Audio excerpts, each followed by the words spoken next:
Bonjour à toutes et à tous, c'est Infinity94. On se retrouve en ce mercredi 3 avril 2019 pour parler de Créfadet. Et que dire que ce Pokémon est merveilleux, puisque c'est simplement le contraire de Créelf, qui a beaucoup de défense et peu d'attaque. Et lui, il a beaucoup d'attaque et peu de défense.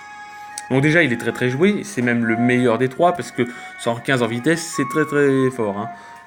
Voilà, donc au niveau résistance, c'est toujours pareil, il résiste au type combat et au type psy, et il craint le type insecte, ténèbres et spectre. Ça changera pas, et ça restera étant type psy, ça c'est comme ça.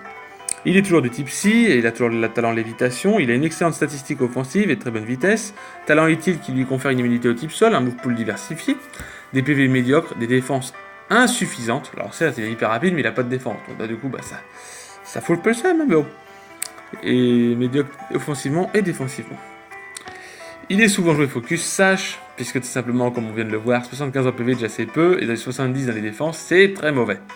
Il est joué jovial, donc plus vitesse moins attaque SP, il est joué 252 en attaque, avec 4 en SPDF et 252, 4 en défense spéciale et 252 en vitesse. Il est joué piège de roc, provoque sabotage et explosion pour faire de gros dégâts.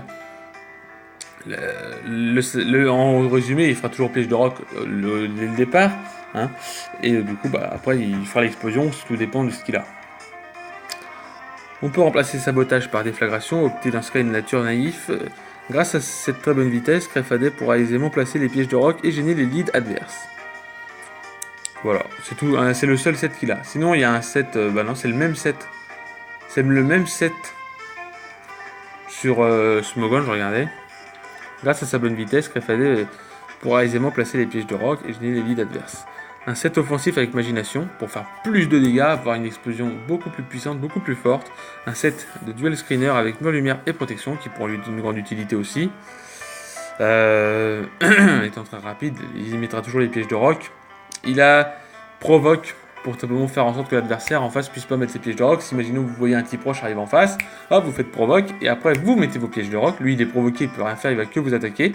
Et donc même si vous faites une attaque super efficace, vous avez fait provoque, vous avez mis le piège de roc, vous avez la focus sage qui vous fera tenir. Vous êtes la plupart du temps plus rapide, étant de nature timide ou jovial ou timide, et tout simplement bam, vous allez faire explosion et vous allez faire de gros dégâts à l'adversaire. En plus de ça, avec votre machination, si vous avez machination, ça pourrait être utile. Mais là, vous n'avez pas machination. Et avec machination, dites-vous que c'est quand même meilleur. Voilà. En partenaire, on mettra Cobaltium qui apprécie les pièges de roc par Créfadet, peut éliminer les Pokémon ténèbres, comme Grottalement dans le lac, qui menacent Créfadet. Les utilisateurs de champ éclair et demi-tour peuvent mettre une pression importante à l'adversaire, l'obligeant à faire plus de switch et à prendre plus de dégâts sur les pièges de roc posés par Créfadet. Voilà, c'est tout ce que j'ai à dire pour lui, malheureusement. C'est vrai que c'est un peu triste, on se dit, ouais, on a beaucoup de choses à dire sur lui, et en résumé, non. C'est vrai, c'est triste, mais c'est comme ça. Ce que je vous dise, malheureusement, je peux rien faire d'autre. Je peux pas vous créer d'autres sets, malheureusement, c'est comme ça. Tout ce que je peux dire, c'est qu'il est PU, lui aussi. Il est PU, non? Ou il est RU?